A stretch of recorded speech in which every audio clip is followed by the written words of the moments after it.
16, do 12 ao 15. Diz assim a palavra do Senhor: tenho ainda muito que lhes dizer, mas vocês não o podem suportar agora. Mas quando o Espírito da verdade vier, ele os guiará a toda a verdade. Não falará de si mesmo, falará apenas o que ouvir, e lhes anunciará o que está por vir. Ele me glorificará, porque receberá do que é meu, e o tornará conhecido a vocês. Tudo o que pertence ao Pai é meu. Por isso eu disse que o Espírito receberá do que é meu e o tornará conhecido a vocês. O A.W. Tozer fala uma coisa que me chamou muita atenção. Ele diz assim, na época dele, que ele já partiu para o Senhor, e ele já dizia isso. Ele dizia o seguinte: se o Espírito Santo se ausentasse da igreja atual, 95% das coisas que a igreja faz, continuaria fazendo. E ninguém sentiria a diferença. Na igreja do Novo Testamento, se o Espírito Santo se ausentasse, 95% da coisa que eles faziam, eles paravam. E todo mundo sentiria a diferença. Quando Jesus estava na quinta-feira, um dia antes dele sofrer a morte por cruz, um dia antes, na quinta-feira, porque na sexta-feira ele foi crucificado. Nós estamos falando de um dia antes da crucificação. Jesus Cristo está no cenáculo com os seus apóstolos, e ali ele celebra a última ceia com os seus apóstolos. Depois ele lava os pés dos apóstolos num símbolo lindíssimo do papel da igreja e do papel dos crentes na sociedade, que é servir. E depois de Cristo fazer isso, só João declara, Jesus faz um grande discurso de despedida dos seus discípulos. Era um momento, para muitas pessoas, difícil, de difícil compreensão. Os apóstolos não compreendiam tudo. Algumas coisas eles entendiam, mas tudo não. E Jesus diz exatamente isso, fala assim, olha, eu poderia dizer para vocês muitas outras coisas, mas vocês não estão prontos para ouvir. Mas, vai vir o Espírito da verdade.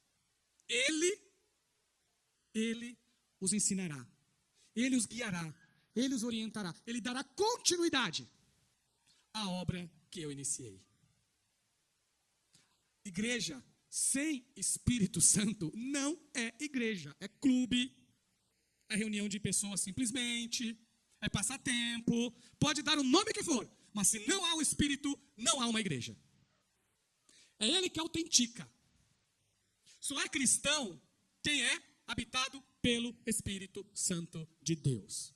E se nós somos habitados pelo Espírito Santo de Deus, temos que permitir, temos que abrir o coração, temos que nos render à atuação soberana. Deus atua hoje na igreja através do seu Espírito. Tudo que a igreja fizer, tudo que você faz, tem que ser sob a direção, o senhorio do Espírito Santo de Deus. É claro, irmãos, que quando Jesus fala essas palavras aqui no 16, quando ele diz que quando o Espírito de Deus vem, guia os seus discípulos em toda a verdade, não está se referindo aqui a todas as verdades que existem no mundo. Por exemplo, não está falando de verdade científica. Cientistas vão lá, descobrem uma coisa, pesquisa, a sociedade pesquisa os elementos da natureza e vai criando as suas teorias e depois as suas bases científicas. Ele está dizendo toda a verdade de Deus, toda a verdade revelada em Jesus, toda a verdade que o próprio Jesus disse quem é, que é Ele. É dessa verdade que importa, é esta verdade que importa e é desta verdade que Jesus está falando. Tudo que envolve Jesus, tudo que envolve vida espiritual, tudo que envolve crescimento de igreja, tudo que envolve adoração, tudo na igreja necessita do atuar do Espírito Santo. Tudo. Não se faz nada que perdure, que vale a pena sem o Espírito Santo. É Ele que direciona. Só que tem uma coisa. É importante lembrar que o Espírito Santo faz aquilo que Jesus disse que Ele faz. Não porque Ele não é soberano e não possa fazer todas as coisas porque Ele pode. Mas porque a Trindade atua em perfeita comunhão.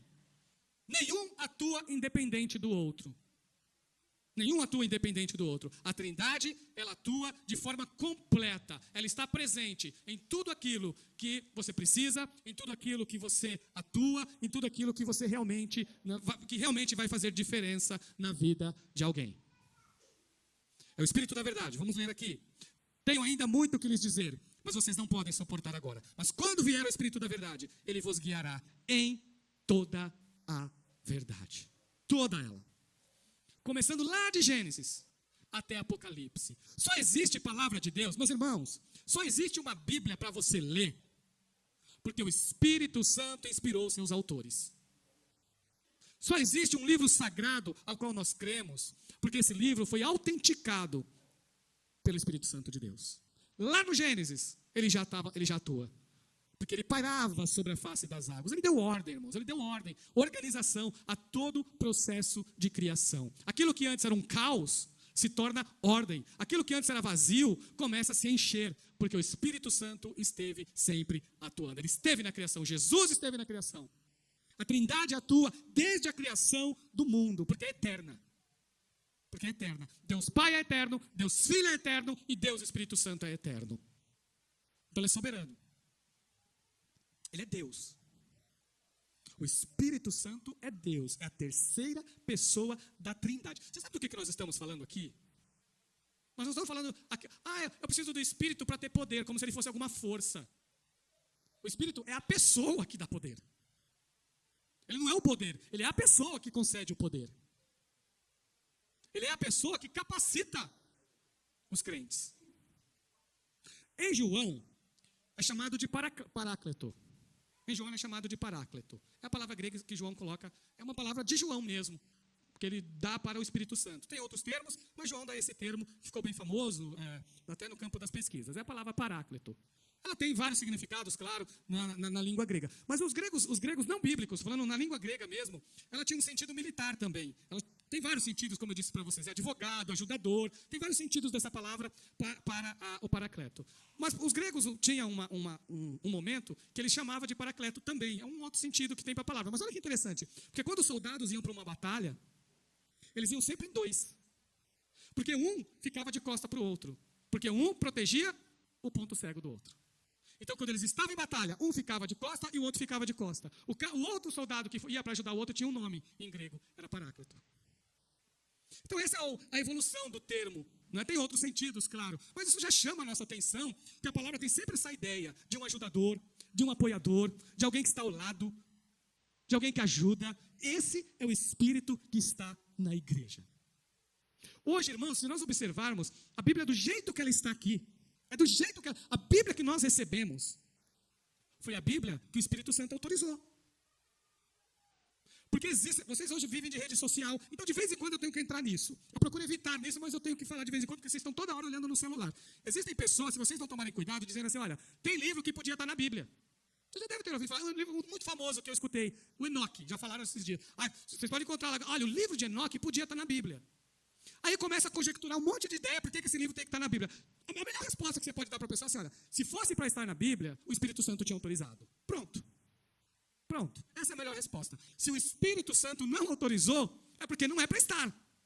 O Espírito Santo usou, iluminou a igreja de Jesus no direcionamento até das escolhas dos livros sagrados. Os livros sagrados não foram colocados nas Escrituras por questões políticas. Foi colocado pela orientação do Espírito Santo de Deus.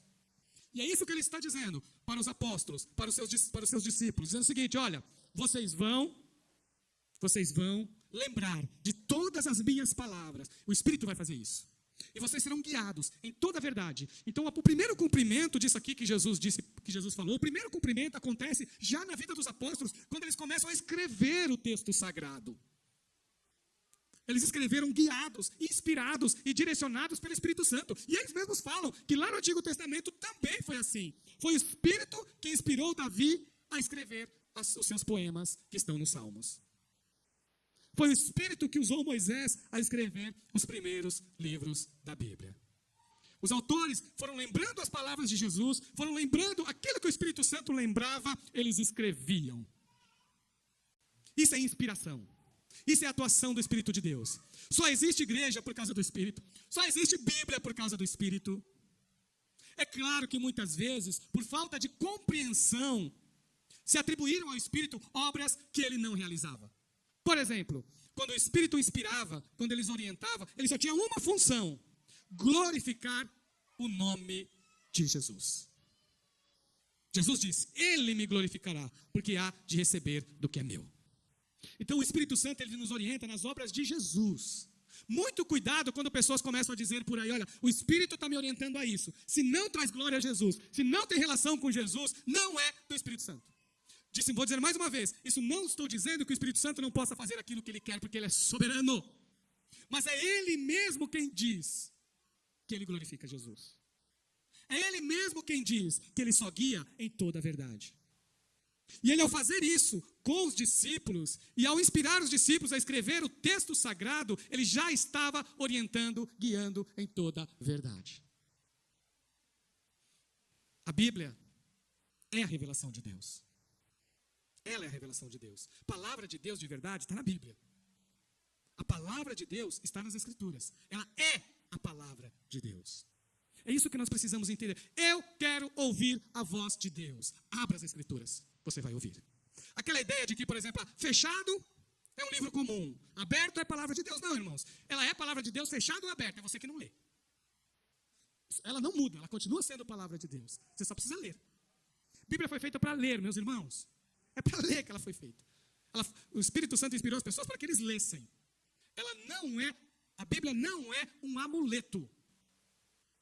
Eu entendo, muitas vezes, a simplicidade das pessoas. E eu creio de verdade, meus irmãos, Deus, ele é amoroso, Deus é misericordioso e bondoso. E é verdade, ele abençoa a pessoa na sua simplicidade. Teve uma vizinha de casa uma vez, que ela chegou para mim e disse: ô irmão Gelson, você pode me dar uma Bíblia? Eu falei: mas irmã, não tem uma Bíblia ainda? Ela falou: não tenho, eu tive uma, mas ficou muito velha. E aí não deu mais para continuar. E eu, na minha inocência, falei: poxa, essa irmã lê muito a Bíblia, porque se ficou velha, é porque ela usou bastante, né? Aí eu fui e comprei uma Bíblia nova para ela. Eu perguntei: a irmã lê bastante a Bíblia? Ela falou: não, irmã, eu só não sei ler. Mas eu deixo aberta no Salmo 91 na minha casa. Não? Então, ela pediu, porque ela queria deixar na casa dela. Como ela era uma senhora simples, que não havia aprendido, já era uma senhora de idade, irmãos. Então, já era uma senhora de idade. Quando ela falou comigo, já tinha uns 80 anos. E ela não tinha aprendido a ler. Então, paciência, foi a trajetória dela. Mas a Bíblia para ela era importante. Ela era crente em Cristo Jesus. Nesses casos, irmãos, a gente entende, não é? A gente entende. Não, ela fez isso porque para ela queria estar próxima da palavra de Deus. Mas se você sabe ler, não adianta ficar deixando o Salmo 91 aberto na sua casa, achando que isso vai fazer diferença. Se você sabe ler, o Salmo 91 tem que ser lido para ficar aonde? No teu coração. É lá que tem que estar, no teu coração. Fora esses casos, ela tem que estar no seu coração. A palavra é para ler. Irmãos, nós precisamos nos despertar para a verdade maior, que é a verdade das Escrituras Sagradas. Tudo o que o Espírito Santo orientou, ele colocou aqui, ó. Ele colocou aqui. É claro que ele é soberano. Eu já disse isso quando eu preguei sobre dons espirituais com vocês. Há um espaço para a atuação do Espírito, mas nós devemos tomar muito cuidado com essas questões, porque é coisa muito séria, muito rigorosa, para dar uma orientação específica para algum caso que a Bíblia não é específica ao orientar. O Espírito Santo nos orienta a trazer algum direcionamento mais específico para algumas necessidades bem pontuais. Nós cremos que o Espírito realiza estas obras, mas todas elas têm que estar em conformidade com a palavra de Deus. Se não estiver, não adianta orar para saber se é de Deus, porque não é. Vou falar mais uma vez, ó, tá fora da Bíblia, você não precisa nem orar para saber se é de Deus. Eu já estou dizendo para vocês que não é. Vocês entenderam? Não é. Porque senão seria, Deus é Deus de confusão? Porque senão seria confusão. Deus mostra de um jeito e depois faz de outro. Deus orienta a igreja a ser de um jeito, aí depois aí uma pessoa fala que Deus está usando ela e é de outro. Então devemos ter muito cuidado e muita responsabilidade quando se trata das coisas de Deus. Olha a importância disso. Deixa eu contar essa história para vocês. Um dos grandes exploradores do mundo, lá no comecinho do século XX, acho que o nome dele é Roald Amundsen, né, é um norueguês. Ele foi o grande explorador tanto do Polo Norte como do Polo Sul. Ele é um homem estava habituado, talvez, a temperaturas extremas. Isso aqui é verão para o Polo Norte. Para você, isso aqui é verão que nós estamos passando aqui. E ele foi o grande descobridor desses dois polos, né? É uma pessoa pesquisadora dessa área. Numa de suas viagens, né, nesses momentos que ele vai para os extremos do mundo, é claro, irmão, você está lá em 1903, 1904, 1905. Não tinha as tecnologias de hoje. Então, é claro que a família ia ficar preocupada. E conta-se que ele levava um pombo-correio numa delas. Ele levou um pombo-correio. Ele foi e levou um pombo-correio. Quando ele chega lá no Polo Sul, ele solta o pombo. Ele solta o pombo. O pombo vai parar na casa dele e começa a sobrevoar perto da casa dele. Quando a mulher vê aquilo, o que a mulher fala? O meu marido está vivo. Louvado seja Deus, Deus preservou o meu marido. Não é assim? Não foi assim com Jesus? Não foi assim? A descida do Espírito Santo no dia de Pentecostes não foi a realidade do Cristo vivo? Quando o Espírito desce sobre a igreja, formando a sua igreja, aquilo confirmou para todo mundo, para os 120 que estavam reunidos, Jesus está vivo. Jesus ressuscitou. E ele falou que estaria conosco, e ele está conosco pelo Espírito Santo de Deus. Como que você entristece o Espírito Santo de Deus? Você entristece o Espírito Santo de Deus quando você não ouve a sua voz, quando você ouve a palavra de Deus e segue outro caminho. Se você ouvir a palavra de Deus, se você ler um texto na Bíblia e você fazer o contrário do que o texto está dizendo, você entristece o Espírito Santo, que é pecaminoso. Toda vez que nós pecamos, o Espírito Santo de Deus se entristece. Toda vez que não ouvimos a direção dele, ele se entristece. E é ele que aquece, ele é chamado de fogo também. Não apagueis o Espírito, também está lá em 1 Tessalonicenses. Não entristecer o Espírito está em Efésios 4:30. E em 1 Tessalonicenses 5, não lembro o versículo, fala assim, não apagueis o Espírito. Então, o Espírito Santo, ele pode se sentir com pouco espaço. Nós damos pouco espaço para a atuação dele. Então, temos que abrir o nosso coração, meus irmãos. Temos que abrir o nosso coração para a atuação do Espírito de Deus. Eu sei que ele é soberano, e quando ele decide fazer algo na sua vida, quando ele decide mesmo fazer algo, ele faz. Porque ele é Deus. Ele é Deus. Mas ele atua de uma forma tão gloriosa, que não, vamos dizer assim, não agride a nossa própria vontade. Ele atua na nossa própria vontade. Então, quando ele faz algo na sua vida, ele atua de uma maneira que você abre o seu coração. Então, você tem que estar atento a isso. Você precisa estar atento a isso. A esse direcionamento. E o que a Bíblia diz? Quando você ouvir a voz do Espírito, não endureça o coração. É o que diz a palavra de Deus. Não endureça o coração. E existe o mais grave de todos, né, irmãos? O mais grave de todos, que é a blasfêmia contra o Espírito Santo. Aí já é algo extremamente perigoso. Mas eu vou dar uma palavra de alívio e de consolo para você. A blasfêmia contra o Espírito Santo não é um pecado de crente. Tá bom? Olha, pastor, o que o pastor Adilson está dizendo? Não é pecado de crente. Se você crê em Jesus, esse pecado você não comete. Vocês ouviram? O que é a blasfêmia com o Espírito Santo? É um pecado de incrédulo. O Billy Graham conta que o pai dele, ele conta isso, que o pai dele orava e ficava angustiado porque ele achava que tinha blasfemado contra o Espírito Santo. Aí um dia o Billy Graham falou, mas pai, se você está orando, você não blasfemou. Porque quem blasfema não ora. Porque simplesmente a pessoa abandonou as coisas de Deus. Então, agora vocês podem orientar as pessoas. O que é blasfêmia? É quando nós ouvimos a voz de Deus. Você ouve a voz de Deus, o Espírito Santo toca no seu coração. Uma vez, 2, 3, 4, 5, 10, 20. Não sabemos, meus irmãos. Não sabemos. 30, 40, 50. Só Deus sabe. Só Deus sabe. Até quando o Espírito continuará insistindo? Eu não sei, você não sabe, mas o Espírito sabe. Enquanto você estiver servindo a Deus, enquanto você estiver cultuando a Deus, enquanto você busca a presença de Deus, enquanto você valoriza a palavra de Deus, não há pecado com o Espírito Santo, contra o Espírito Santo aí. A partir do momento em que a pessoa abandona, ela ouve e fala, não quero saber dessas coisas. E se você disser para ela, olha, você corre o risco de ir para o inferno, então que eu vá para o inferno. Quando a pessoa já não se importa mais, quando ela não quer saber mais das coisas de Deus, e quando ela conscientemente rejeita a palavra de Deus e descrê de tudo que Deus faz, essa pessoa pode estar nesse estágio. Olha o perigo. É por isso que a palavra de Deus diz, se ouvir a voz do Espírito, não endureça o coração. Porque a rejeição de Deus, a rejeição de Jesus, a rejeição da palavra do Senhor, quando nós atribuímos, e foi o que aconteceu no Novo Testamento, o ápice dos religiosos, eram pessoas religiosas, mas Jesus pregava, pessoas eram curadas, pessoas endemoniadas eram libertas, o mar obedecia à voz de Jesus, e as pessoas iam ver Jesus só para buscar um defeito. Foi assim. Tinha gente que chegava perto de Jesus só para achar uma brecha para acusá-lo, para atacá-lo e depois matá-lo. E isso foi acontecendo, por exemplo, em todo o Evangelho de Mateus. Quando chega no capítulo 12, aí é o ápice da incredulidade. O ápice da incredulidade foi quando eles viram Jesus realizando milagres e curando. E aí eles falaram assim, olha, isso aí não é de Deus nada. Isso é por poder de Beelzebul. Aí Jesus olha para eles e fala assim, olha, vocês alcançaram. É como se Jesus dissesse assim, ó, o ápice da incredulidade. Porque vocês rejeitaram. E por fim, vocês atribuíram a obra de Deus à ação de Satanás. Então, olha o tamanho do perigo. Então, não é para crente. Vocês perceberam que não é para crente? Quando eu digo crente, eu estou dizendo cristão de verdade que crê em Jesus. Essas pessoas que oram, que buscam, que pedem perdão pelos seus pecados, que o Espírito fala ao seu coração para a pessoa se arrepender, essas pessoas são de Jesus. Elas estão crescendo em Cristo Jesus. Não é ignorância. Então, blasfêmia com o Espírito Santo não é ignorância. Blasfêmia com o Espírito Santo é consciência. Viu? É consciência. Não é, por exemplo, quando a gente ouve, a Bíblia fala assim, às vezes você ouve alguém lá fala que tem um dom de profecia. Pode ser que tenha de verdade, não pode? Pode ser que tenha. Mas você tem que avaliar. Aí você recebe lá uma profecia e você olha no seu coração e fala, não, isso aqui não tem nada a ver com a minha vida. Isso aí não é blasfêmia do Espírito Santo não, irmãos. É você fazendo o que a Bíblia manda. Vocês perceberam? Isso é orientação. É você que sabe como é a sua vida. Aí você olha, não, isso aqui tem relação com a minha vida, sinto no meu coração que Deus está me direcionando, então amém, então foi Deus que falou com você. Vocês perceberam?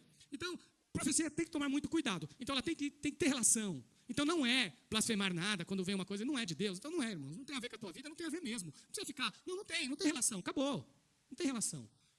O Espírito Santo fala ao nosso coração e nos orienta, não, isso tem valor, isso aqui é direcionamento de Deus, eu realmente preciso disso, dessa orientação, desse momento, aí sim. Tudo bem? Acho que está muito claro aqui, né? Quem direciona a igreja é o Espírito. Mas algo que nunca falha, é a palavra de Deus. Essa sim, não falha. Essa não falha.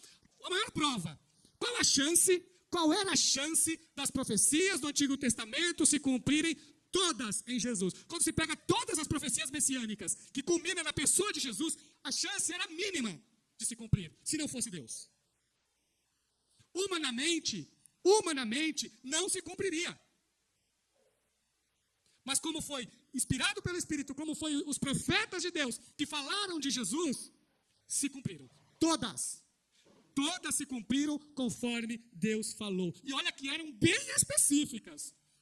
Belém, que ia ser Belém, que Jesus ia montar num jumentinho, que nasceria de uma virgem. Tudo bem específica. E se cumpriram. Todas elas. Então, quando a palavra de Deus diz que Jesus volta, ela tem um testemunho gigantesco de que isso também vai se cumprir. Que é segurança. Porque não sou eu que estou dizendo, quem está dizendo é a palavra de Deus.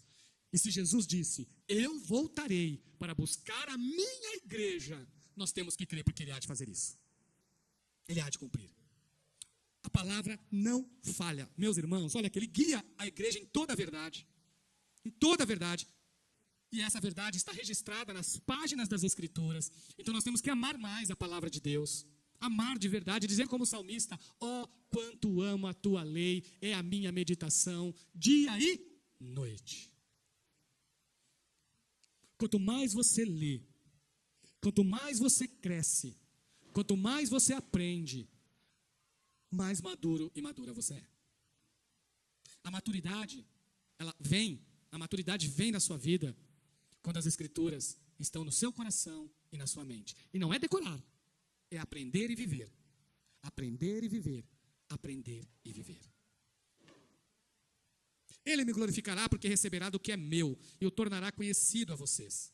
Tudo que pertence ao meu Pai é meu, disse Jesus. Então, o Espírito glorifica Jesus, anuncia Jesus, mostra Jesus, é isso que ele faz. Aí quando a pessoa não tem Jesus, ele convence a pessoa de que ela precisa de Jesus. Eu não tenho Jesus, então o que o Espírito Santo faz no meu coração? Ele toca no seu coração para você reconhecer Jesus como seu Senhor e Salvador. Isso é o Espírito que faz. E esse é o primeiro passo. Porque aí depois ele habita em você. Primeiro ele toca no seu coração, reconhece Jesus. Jesus é o teu Senhor, Jesus é o teu Salvador. É Ele que muda a tua vida. Você precisa dele, é Ele que te dá poder, é Ele que te capacita. Quando você ouve essa voz e você atende essa voz, Ele habita em você. Aí Ele começa a encher. Aí Ele vai te enchendo de paz, de alegria, vai trazendo frutos para a tua vida. Ou melhor, como diz Paulo, fruto do Espírito. Ele fala no singular. Fruto do Espírito. Ele vai te concedendo o fruto do Espírito. Ou seja, Ele vai te dando características e qualidades que Jesus tem. Ele vai te aproximando de Jesus. Irmãos, o Espírito faz de nós pessoas parecidas com Jesus. É a obra dele. É a obra dele. Às vezes, meus irmãos, eu vejo pessoas que se dizem de Deus, mas agridem os outros, ofendem os outros, humilham os outros. E aí eu fico imaginando onde está o fruto, porque o fruto não humilha ninguém. O fruto trata o outro com respeito. Porque o fruto, irmãos, é amor, paz, alegria, paciência, benignidade, bondade, mansidão, domínio próprio, fidelidade e domínio próprio. É o fruto do Espírito. Então ele nos dá características para sermos parecidos com Jesus. Então temos que dar voz, ouvir a voz melhor. Temos que ouvir a voz do Espírito pela palavra de Deus. Então, quer crescer? Leia a Bíblia. Quer ter mais poder espiritual? Ore.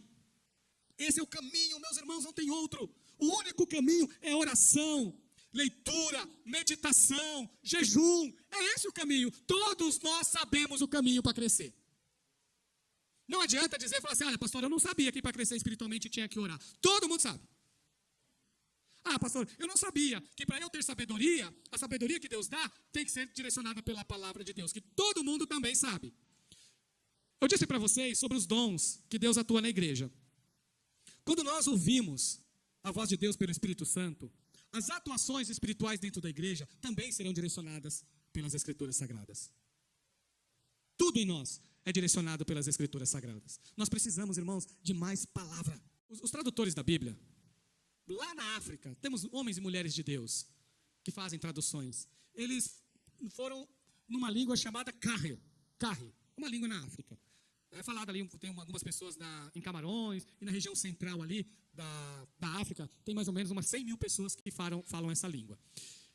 E eles chegaram nesse versículo aqui, no grego está Paráclito. E ele falou, e agora? Não tem nada nesse povo, nessa cultura, que possa me ajudar a traduzi-la. Eles não encontravam uma expressão nessa língua carre para traduzir o Paráclito. Eles não sabiam o que fazer. Eles tiveram que esperar. Vamos conhecer mais a cultura, vamos nos aprofundar um pouquinho mais na língua, para ver se a gente consegue pensar em algo que possa dar direcionamento e a gente traduzir melhor a Bíblia para eles. Traduzir, se não tinha uma palavra, eles tinham que achar algo que aproximasse do que o autor sagrado. A tradução é isso, não é? Ele tem que colocar nas palavras da língua, que vai receber a palavra, o sentido da língua original. Se não tem uma palavra específica, eles têm que buscar algo que dê o próprio sentido. Demorou um pouquinho, até que um dia, eles estavam do lado de fora, lado de onde eles trabalhavam, e encontrou um grupo de pessoas tendo que se embrenhar na mata. E cada eles carregava uma carga, porque eles precisavam sobreviver. E eles iam fazer porque eles iam trabalhar lá, desenvolver algum trabalho. Então um grupo de pessoas carregava lá na cabeça umas cargas, e sempre ia um que não carregava. Aí eles olharam aquilo ali e falaram, é o chefe, né? Está ali observando se está todo mundo tá fazendo o trabalho direito. Aí quando eles foram se aprofundar, eles foram perguntar, eles descobriram que não era o chefe. Ele era aquela pessoa que estava acompanhando eles. Quando um deles cansava e não aguentava mais levar aquela carga, aí aquele lá levava. E tinha um nome para essa pessoa, né, que era aquele, né, que auxilia o que cai. Aquele que carrega os cargos do que cai. Aquele que cai junto com o outro para ajudá-lo. Aí eles encontraram naquela língua, né, nessa pessoa que trabalhava, a melhor tradução. E aí eles colocaram nessa tradução que o Espírito é aquele que ajuda o que cai, que está lá do lado, né, que levanta as cargas de quem derrubou. E aí eles entenderam quem era o Paráclito para eles. Quem é o Espírito para eles. Então, irmãos, é o Espírito que nos levanta. É o Espírito que dá fervor espiritual. É o Espírito que nos anima. É através do Espírito que a obra de Deus acontece na igreja. A obra de Deus acontece na igreja pelo Espírito de Deus. É sempre assim. Não é outro caminho. É sempre o Espírito. É Ele que ilumina.